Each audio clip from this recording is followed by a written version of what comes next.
Hello everyone and welcome back to another calculus video. In this video we are going to talk about optimization.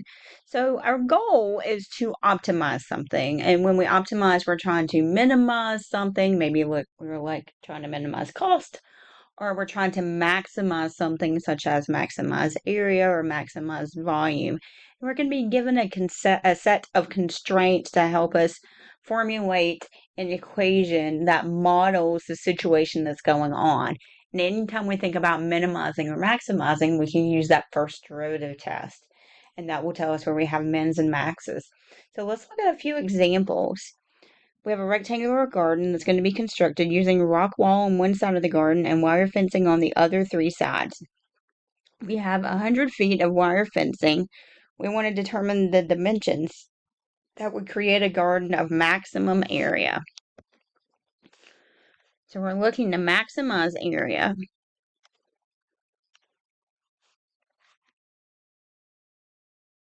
So here's our picture.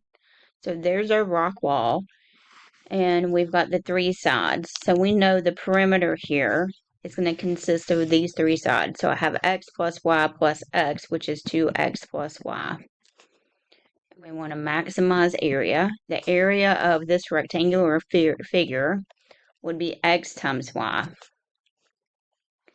Now we know our perimeter is limited here because we only have 100 feet of fencing.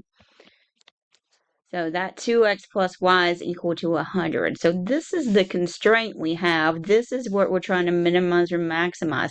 But notice we've got two variables in here. We're going to use that constraint. We're going to solve it from one of the variables, and then we're going to plug it in here. So if I solve this guy for y, I can subtract the 2x. And then now I've got a substitution that will go in here. So I could rewrite that area equation as x times 100 minus 2x, or 100x minus 2x squared. And now we're going to take the derivative. And then we're going to set this guy equal to 0. This is going to find our critical numbers. Divide by 4. So x is going to be equal to 25. Now you want to check just to make sure that we have a maximum. We already know this is going to be a maximum. This equation is a quadratic, and we know it opens down because that leading coefficient's negative. So there has to be a maximum here. But just to verify it, if it wasn't that easy, then we would do that first derivative test. So we would plug in something to the left. So if I plug in something to the left of 25, like 0, and it's going to go into that derivative.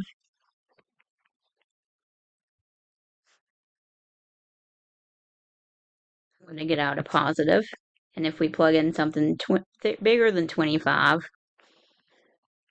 like 30, I'm going to get a negative.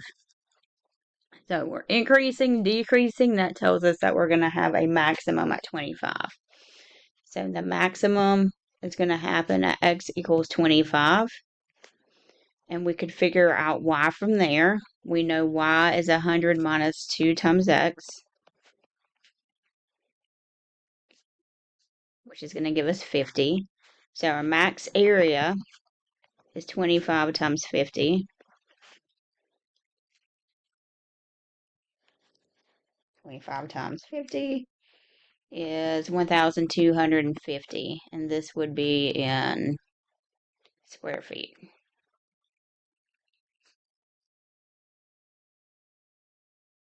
So the process is going to be the same for every problem we have. Figure out constraints, figure out what you're trying to minimize or maximize, try to rewrite that in terms of one variable. So you're going to make a substitution from the constraint, derivative, critical number, sign chart, and then we can use that information to answer the question. So let's take a minute and look at this one. An open top box is to be made from a 24-inch by 36-inch piece of cardboard. So 24-inch by 36-inch. And we're going to cut a corner out of each side. So I'm going to draw my little corners that we're cutting out using dots to represent that.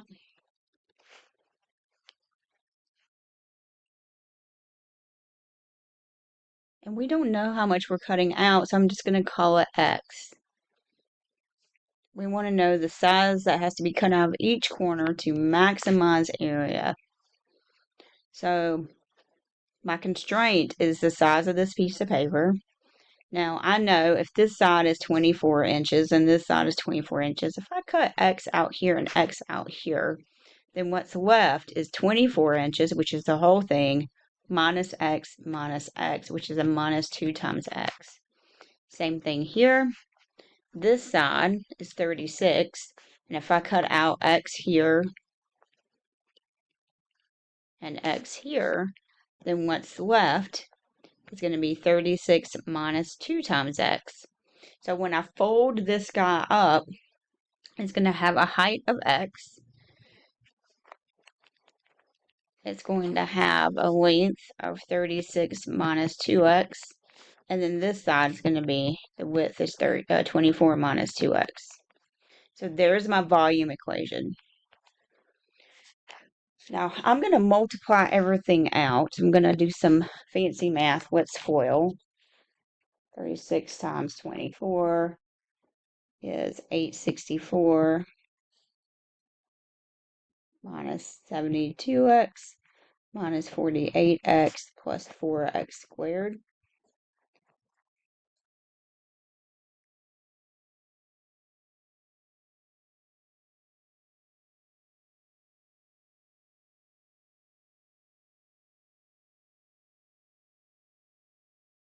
This is 864X minus 120X squared plus 4X cubed.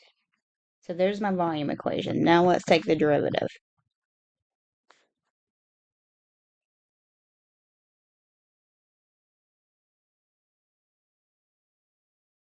So now we're going to set this guy equal to 0 to find critical numbers.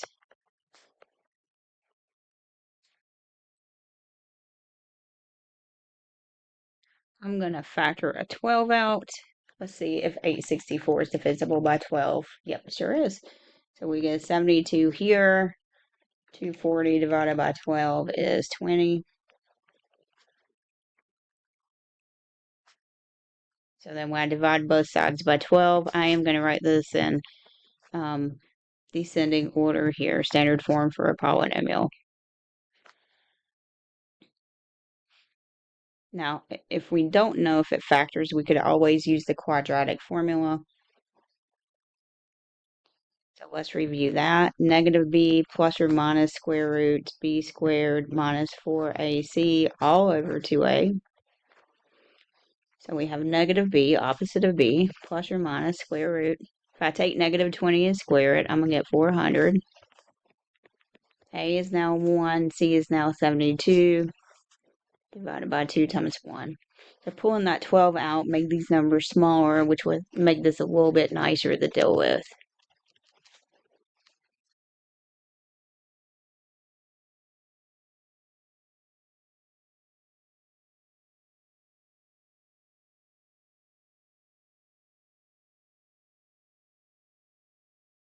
So we're going to have two answers. 20 plus square root of 112 over 2, and 20 minus the square root of 112 divided by 2. And I am going to turn those into decimals. We could reduce this, but since I'm turning it into decimals, I'm not worried about reducing.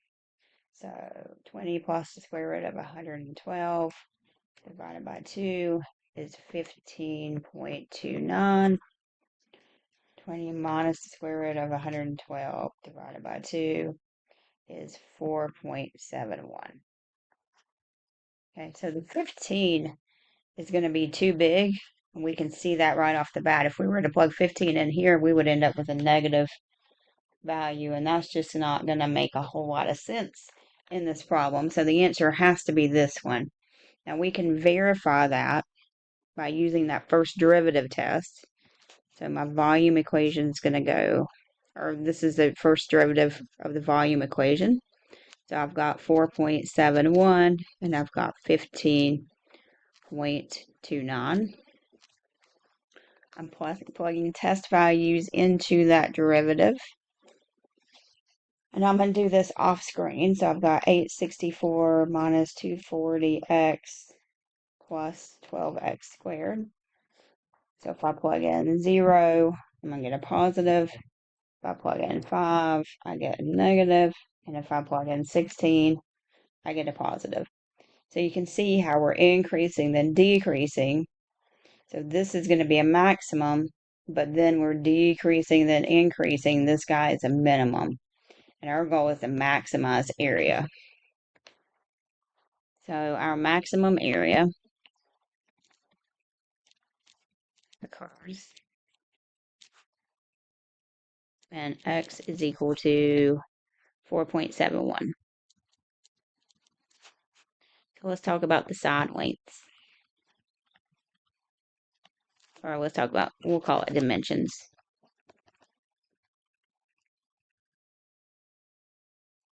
So we get 4.71 by, and I'm going to plug that 4.71 in here to figure out this side.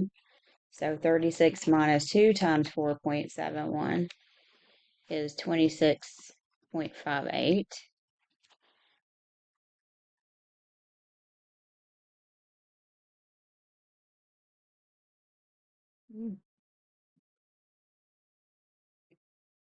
Scoot that over. And then we're going to plug that 4.71 in for x to figure out this side. 24 minus 4.71 would be 113.04. So then the volume, remember this is the max volume.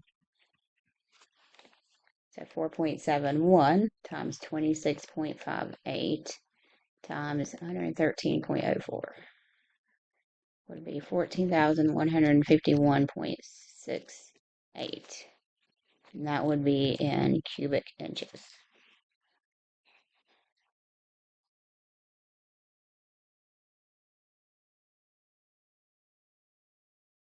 Hold on a minute. I must have computed something wrong. We can't have 113. 36 minus 2 times that x value of 4.71 is 26.58. And then 24 minus 2 times 4.71 is 14.58. So that number sounded a little suspicious. So I had to stop and think about what that was trying to say. And that was saying there was an error here. When I multiply those numbers together, I'm going to get 1825 and some change. So there's my max dimensions and my volume. Let's look at another one. We have owners of a car rental company. They've determined that they can charge customers P dollars per day to rent a car, where P is between 50 and 200. N is going to represent the number that they can rent out, and they have found that N can be modeled by 1,000 minus 5P. Now, they got their domains from the data that they collected, or that's what I'm assuming. It says if they charge $50 or per day or less, they rent all of them. If they charge 200 or more, then they will not rent anything. So that's where those restrictions are coming from. We want to know how much they have to charge to maximize area. So let's look at what's happening with this problem. First, we got to figure out what's not area, revenue. Let's figure out what revenue is. Revenue is the number of items that you sell, or in this case, rent, times the price. So the number of items can be modeled by the equation 1,000 minus 5P, where P is the price.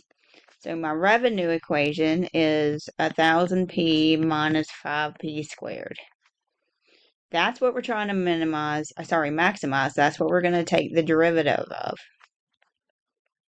We're going to set that guy equal to 0, divided by 10. We're going to get P is equal to 100. So this is our critical number, but we have to keep in mind this is a closed bounded area. So it would be a good idea to also check endpoints also.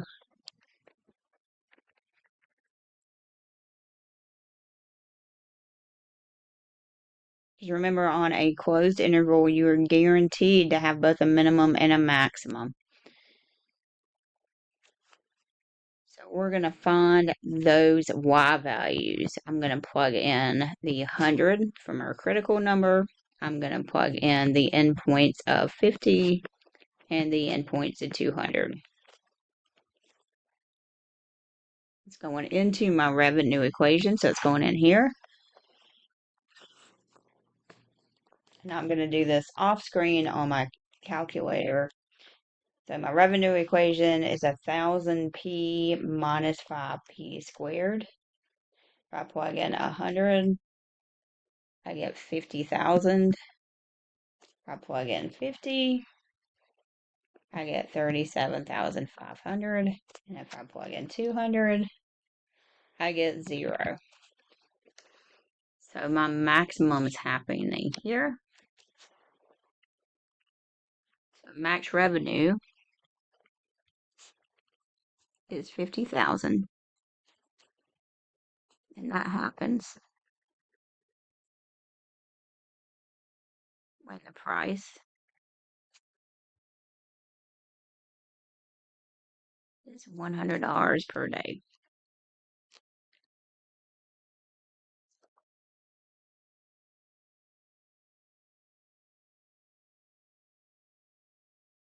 Let's look at one more. We want to maximize the area of an inscribed rectangle. So we are going to inscribe, which means draw a rectangle inside of the ellipse x squared over 4 plus y squared equals 1. So if I were to draw what this ellipse looks like,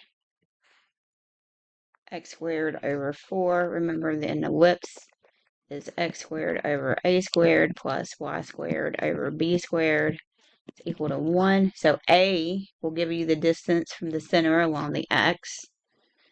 So my a here is 2. So I'm going to move 2 along the x. This thing is centered at 0, 0. And my b is going to be 1.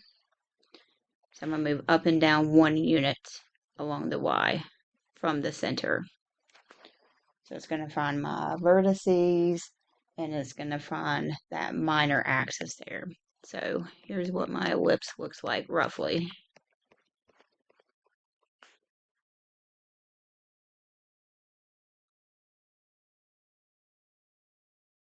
I want to put a rectangle on the inside.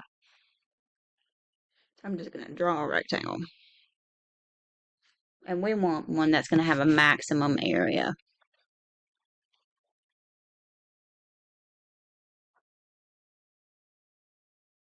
So this point here is going to have an x coordinate and a y coordinate. So let's think about what x and y represent. X represents the distance from the origin out. So x would be this distance, y would be this distance. But if I want the area of that rectangle, I need this whole distance here. So it's going to be 2 times x. And then I would need this whole distance here. If this is just y, this whole side would be 2 times y. So it's 4 times xy. That's what I'm trying to maximize. That's what I'm going to end up taking the derivative of, and I'm going to have to use this constraint in some way. So let's figure out how we can do that. We know that x squared over 4 plus y squared is equal to 1. What if we solve this equation for y?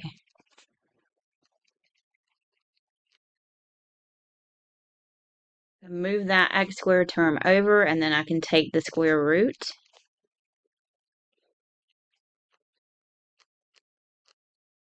And anytime you take the square root, you have a plus and minus, but I'm only going to consider the positive number.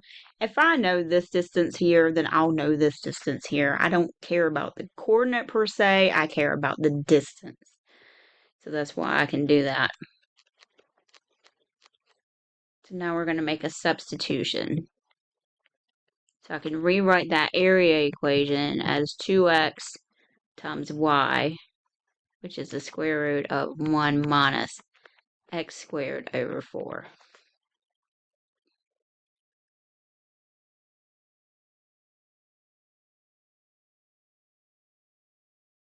So it's 4x in front. So let's do some fancy math to simplify this. I could get a common denominator. It would be 4. So this thing is really 4 over 4 minus x squared over 4, which is the square root of 4 minus x squared all over 4. And remember, we could take the square root of the top and bottom of a fraction separately.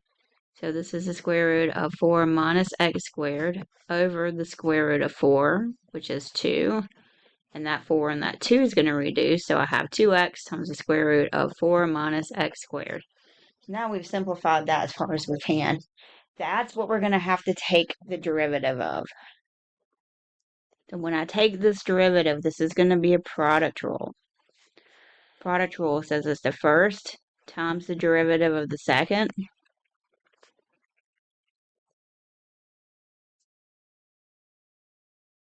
plus the second times the derivative of the first. So when I take that derivative, I'm thinking about that square root as 4 minus x squared to the positive 1/2. Applying that product rule. Let's simplify this. So I have 2 times the 1/2 times the negative 2, which would be a negative 2. This is going to be an x squared times 4 minus x squared to the negative 1/2 plus 2 times 4 minus x squared to the 1/2.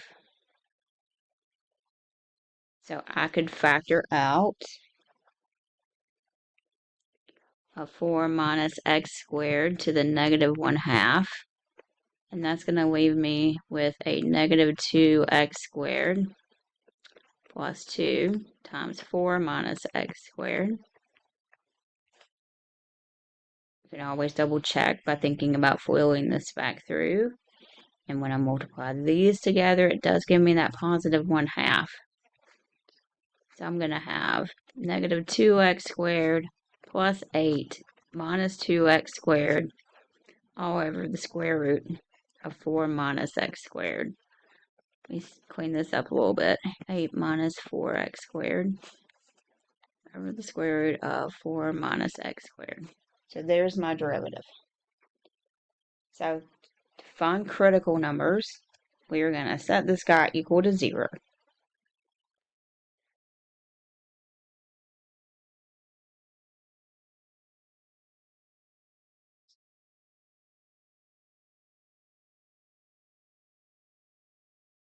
When I multiply both sides by that denominator, I get 0 equals 8 minus 4x squared.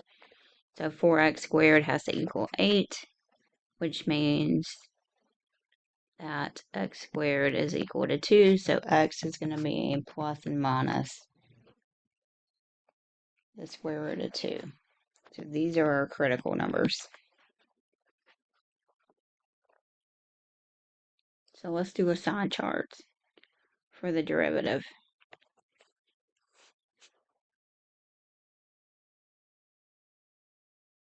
I've got negative square root of 2, and I have positive square root of 2. I'm plugging them into the derivative here. And when you start plugging things in, you see that we're going to get positives here, and anything over here or over here is not defined.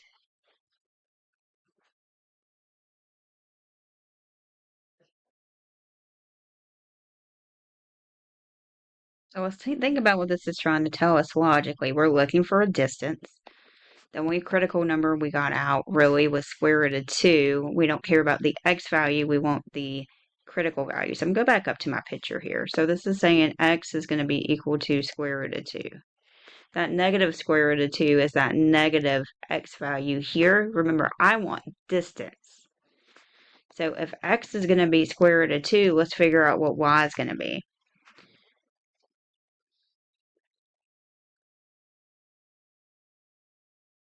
So y is going to be the square root of 1 minus square root of 2 squared over 4.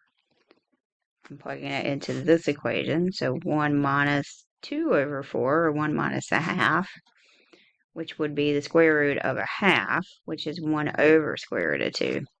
So there's my y value. So what's my area going to be? Area is going to be 4 times x times y. X is square root of 2. Y is 1 over square root of 2.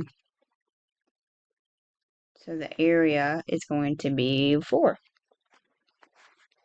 for this one. So let's look at one more example. We have a rectangular box with a square base, an open top, and a volume of 216. That's what we want to construct. So there's our constraint. We want the volume to be 216 cubic inches. What should the dimensions of the box be to minimize surface area? Now we're minimizing something. So let me draw our rectangular box. Square base. So I'll call these sides x times x.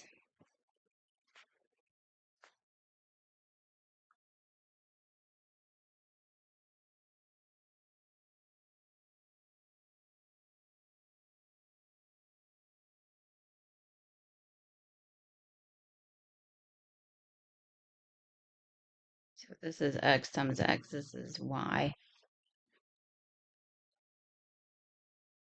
So let's come up with a surface area equation. That's what we're trying to minimize. Now we know the volume is going to be 216, and the volume for this figure is going to be area of the base times the height. So x times x, which is x squared times y.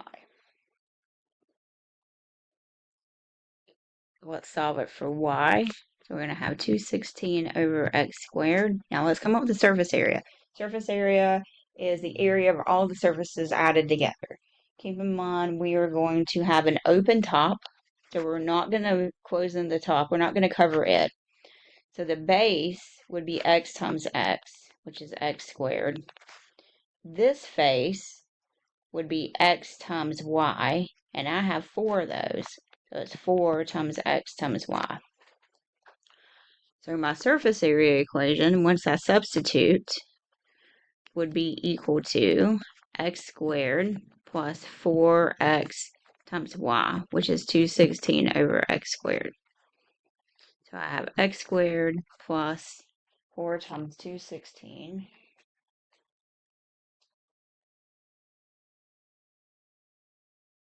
$864 over x. And I'm going to rewrite that as x squared plus 864 x to the negative 1. So that's what I'm going to take the derivative of. So my surface area derivative would be 2x minus 864 x to the negative 2. Remember, we're going to set this guy equal to 0. So 2x equals 864 over x squared. So this is 2x cubed equals 864.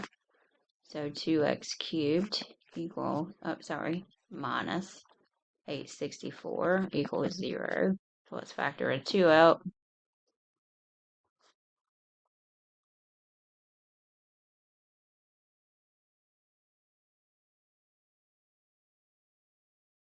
So x cubed has to equal 432.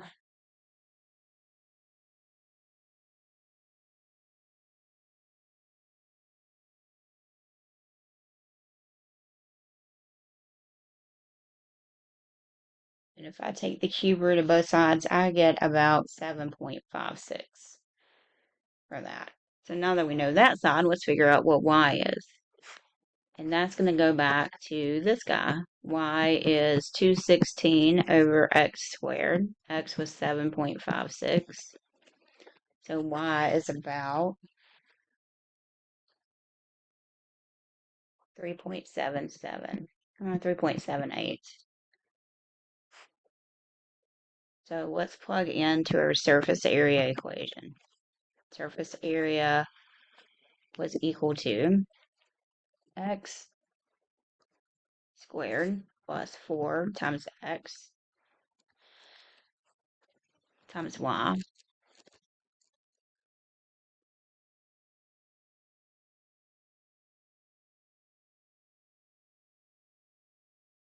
And I got about 171.46. And that would be in cubic inches.